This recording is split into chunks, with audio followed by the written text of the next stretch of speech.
Memasuki hari ke-22 pasca kejadian, kondisi tempat kejadian perkara jasad Afif Maulana ditemukan kini berubah drastis.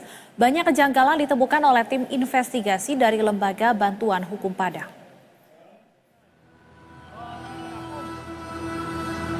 Memasuki hari ke-22 pasca kejadian, kondisi tempat kejadian perkara jasad Afif Maulana ditemukan kini berubah drastis. Banyak kejanggalan yang ditemukan oleh tim investigasi dari Lembaga Bantuan Hukum Padang. Salah satu kejanggalan yang ditemukan diantaranya adalah mengenai kondisi permukaan dasar sungai yang terlihat jauh lebih dalam dibandingkan saat jasad Afif ditemukan pertama kalinya. Saat jasad Afif ditemukan, bebatuan di dasar sungai terlihat jelas dengan kedalaman air diperkirakan maksimal 50 cm.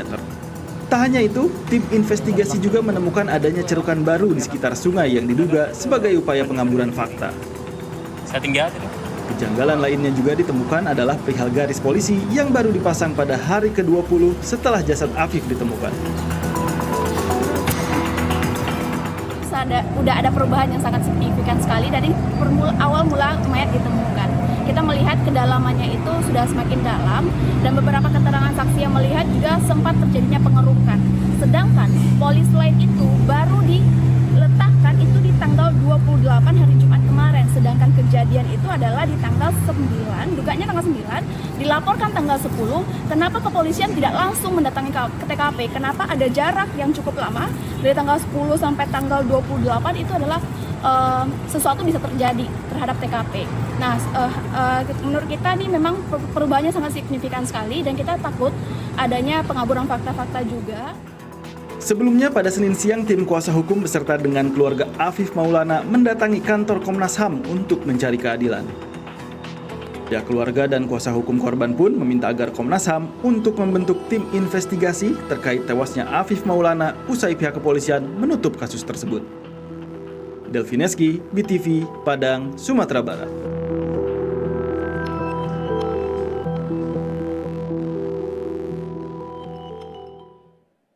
Keluarga korban Afif Maulana masih berjuang untuk membuktikan sejumlah kejanggalan yang ditemukan, baik di lapangan maupun pada penanganan kasus penganiayaan pelajar yang menyebabkan korban tewas oleh polisi.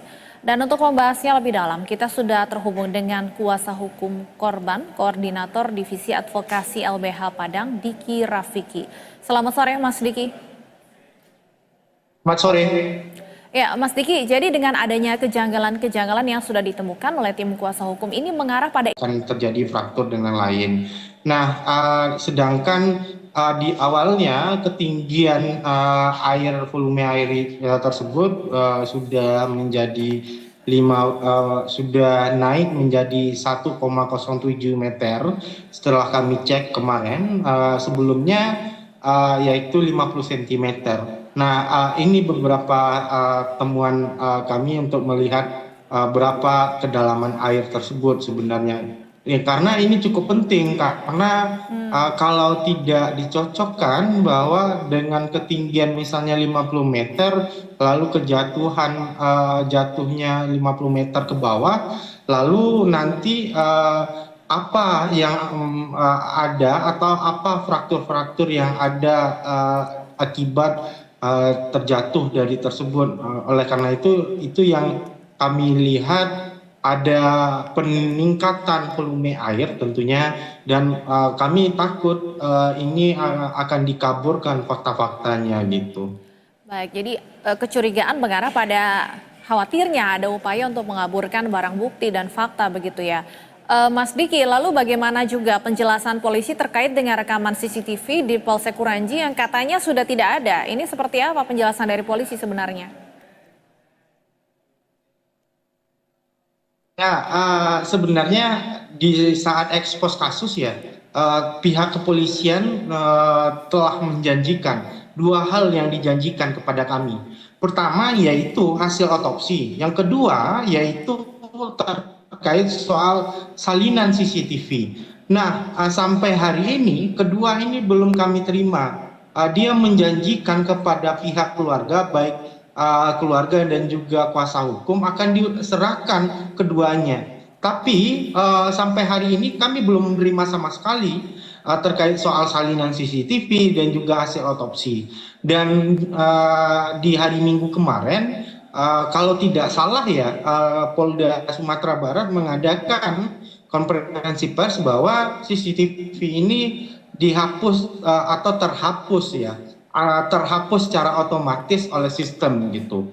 Nah, terhapus oleh sistem, saya dalam hemat saya bahwa tidak layak juga Kapolda berbicara seperti itu atau jajaran Polda Sumatera Barat berbicara soal itu, karena menurut saya tim cyber, tim IT di Polda Sumatera Barat menurut saya punya kapasitas untuk mengembalikan, untuk memulihkan CCTV tersebut gitu. Sedangkan untuk beberapa hal dia menyatakan bahwa kami sudah mengkloning HPA teman-teman yang diduga akan melakukan tawuran.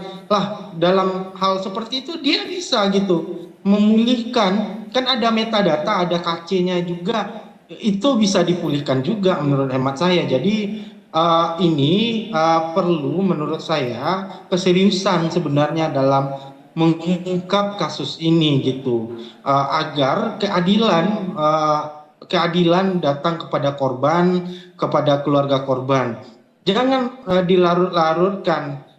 Kalau dilarut-larutkan menjadi undur delay, Mbak. Kalau undur delay ini sama saja tidak memberikan keadilan kepada baik itu keluarga korban, baik itu korban dan juga saksi-saksi yang lain juga gitu. Baik. Mas Diki, lalu bagaimana dengan perkembangan pengaduan ke Komnas HAM? Apakah Komnas HAM akan mengabulkan permintaan pembentukan tim khusus? Ya, secara komitmen sebenarnya Komnas HAM sependapat dengan kita dan juga sejalan untuk mengungkap kasus ini gitu. Pertama kan kita untuk meminta untuk melakukan investigasi. Ya, harus ada peran-peran negara untuk melakukan investigasi ini, karena ada beberapa data yang mesti harus dari peran-peran negara. Yang kedua, kita akan mengajak juga bersama Komnas HAM untuk melakukan ekshumasi gitu, melakukan ekshumasi untuk melihat kembali apa saja yang terjadi di saat itu melalui scientific evidence gitu. Baik, kita tunggu perkembangan lebih lanjut dari penyelidikan kasus ini. Terima kasih Mas Diki sudah bergabung bersama kami di Berita Satu Sore. Selamat sore.